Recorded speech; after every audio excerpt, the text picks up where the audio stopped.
E nesse vídeo aqui, vocês já viram que a gente vai analisar o cálculo do vetor resultante quando esses vetores estiverem em direções diferentes. Bora lá? O cálculo vai ser entre dois vetores, tá? Em breve nós chegaremos nessa análise quando a gente tiver vários vetores. Então vamos aqui, ó, na letra A. Quando esses vetores estiverem em direções perpendiculares. É quando esses dois vetores estiverem formando entre si um ângulo de 90 graus, que é o que eu representei aqui, o famoso ângulo reto, ângulo de 90 graus. Então, nesse primeiro exemplo, eu estou mostrando aqui, ó, o vetor A é perpendicular ao vetor B. E para calcular a resultante entre dois vetores formando um ângulo de 90 graus, ou seja, perpendicular, nós vamos aplicar aqui, ó, o tio Pitt, ó, o teorema de Pitágoras. Mas, meus amores, prestem bem atenção. Eu vou utilizar esse cálculo entre dois vetores e olha aqui um detalhe importantíssimo. Percebam bem que a bundinha desses dois vetores se encontram. Tá aqui, ó, a bundinha do vetor A e a bundinha do vetor B. Vocês vão entender por que eu estou enfatizando bundinha quando a gente entrar lá em regra do polígono. Mas aqui, para a gente poder aplicar a regra do paralelogramo, é importante que as bundinhas dos vetores estejam se encontrando, tá? Aqui, ó, aplicando o tio Pitt. Essa representação em verde é do vetor resultante. E para calcular o módulo do vetor resultante, aqui ó, módulo do vetor resultante ao quadrado é igual ao módulo do vetor A ao quadrado mais o módulo do vetor B ao quadrado. Professora, deixa eu te falar uma coisa. Então quer dizer que é como se essa reta aqui representasse a hipotenusa desse meu triângulo retângulo? Exatamente. Esse tracejado aqui representa a paralela de cada um desses vetores. Esse tracejado de cima vai representar a paralela do vetor B. E esse tracejado aqui vai representar a paralela do vetor A. Porque o ângulo formado aqui, ó, o ângulo também é de 90 graus, afinal de contas eu tracei a paralela.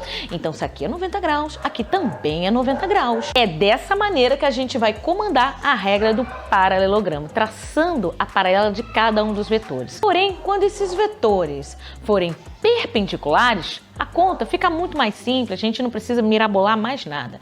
Simplesmente aplicar o tio Pitt. Então tá aqui, ó, essa paralela representa um dos meus catetos. E esse vetor aqui vai representar o meu outro cateto. E essa reta verde vai representar a hipotenusa do meu triângulo retângulo. Porque aqui, ó, essa partezinha aqui, consequentemente, não está representando um triângulo retângulo? Então aqui, ó, hipotenusa ao quadrado é igual à soma dos quadrados dos catetos. Olha aqui embaixo, hipotenusa ao quadrado é igual à soma dos quadrados dos catetos. Olhem essa notação e olhem essa notação. Percebam bem que essa notação aqui, eu deixei ali representado o vetor. E eu sei que você já está um pouco intrigado, pensando... Soma? Mas não é aplica tio Pitt? Então, veja bem, olha a representação da setinha. Então, essa notação aqui significa o seguinte, que o vetor R, o vetor resultante R, é igual ao vetor A mais o vetor B, conhecido como soma vetorial, que é o famoso vetor resultante. Mas preste bem atenção, somar módulos não significa necessariamente somar vetores. Só tem um único caso que isso vai acontecer, que é quando esses vetores estiverem na mesma direção e no mesmo sentido. Nesse caso aqui, ó, temos vetores diferentes. O vetor A é diferente do vetor B. E aqui do ladinho é o cálculo do módulo desse vetor resultante. Quando esses vetores estiverem aqui, ó, perpendiculares entre si. Então não confundam uma notação com a outra, tá? Amores, isso aqui é importante por demais, porque eu vejo de aluno errando as anotações, os cálculos por conta disso. Resultante ser igual à soma dos módulos em um único caso, que é o que a gente viu no vídeo anterior. E no segundo caso aqui, ó, é o famoso caso geral. É quando esse ângulo formado entre os vetores for um ângulo θ qualquer. E pelo exemplo anterior, eu já dei um spoiler aqui do que vai acontecer nesse caso geral. Vocês lembram no exemplo anterior que eu comentei o que efetivamente vai comandar essa regra do paralelogramo? É traçar a paralela de cada um dos vetores. Nesse primeiro caso aqui, como os vetores são perpendiculares, eu já poderia direto aplicar tilpite. Só deixei essa anotação com a paralela de cada um dos vetores só para ficar aquela formalidade bonitinho. Mas essa formalidade será de suma importância no caso geral, que é quando o ângulo formado entre os vetores for um ângulo θ qualquer. É um ângulo de 90 graus, não é? Então a gente aqui vai ter que ir no amor e no carinho. Vamos traçar a paralela de cada um dos vetores? Vem comigo! E seguindo o modelo do exemplo anterior, o exemplo anterior aqui, ó, o vetor resultante. Percebam bem que o vetor resultante, ele vai do encontro das bundinhas dos vetores A e B até o encontro das suas paralelas. A mesma coisa a gente vai aplicar aqui no segundo exemplo. Vai da bundinha dos dois vetores até o encontro das suas paralelas. Vamos colocar? Mas preste bem atenção. Para a gente poder calcular o vetor resultante entre vetores que estiverem formando um ângulo qualquer, a gente vai precisar aplicar a famosa lei dos cossenos, que diz o seguinte: Professora, você errou essa lei dos cossenos. Aqui não é mais não, professora. Aqui é menos. Você errou. Então, eu não errei não. Tanto que eu mesma enfatizei esse sinal com uma cor diferente. Por quê? Lá na matemática, quando vocês aprendem a lei dos cossenos, de fato, vocês utilizam o sinal menos. Sabe por quê? Porque o ângulo que vocês analisam é um ângulo diferente.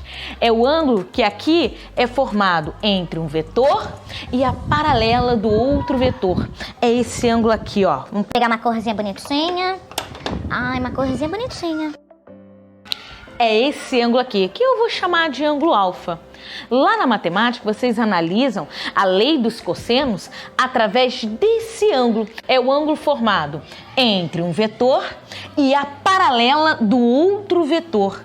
Por isso que lá na matemática, o sinal que vocês analisam aqui é menos. Só que nas questões de física, de um modo geral, a questão não vai te dar esse ângulo alfa, não. A questão vai te dar esse ângulo θ, que é o ângulo formado entre os vetores. Ao invés da gente utilizar o sinal de menos, a gente utiliza o sinal de mais. Professora, você falou de um modo geral, né? Ai, se você falou de um modo geral, vai ter alguma questão, não, professor? Num concurso militar, num vestibular, que a desgrama da banca queira utilizar esse ângulo? Será que não vai ter, não? Vai, com certeza vai. Só que para fazer essa demonstração do porquê nós utilizamos o sinal de mais, isso vai deixar o vídeo mais extenso. Afinal de contas, para deixar isso bem esclarecido, eu vou ter que utilizar a trigonometria na circunferência. Então, se você quiser um vídeo explicativo sobre isso, deixa aqui nos comentários, deixa like, se inscreva, compartilhe esse vídeo, se caso esse vídeo estiver esclarecendo as suas dúvidas, tá ok? Então, muito obrigada por você ter assistido até aqui. Até o próximo vídeo, valeu!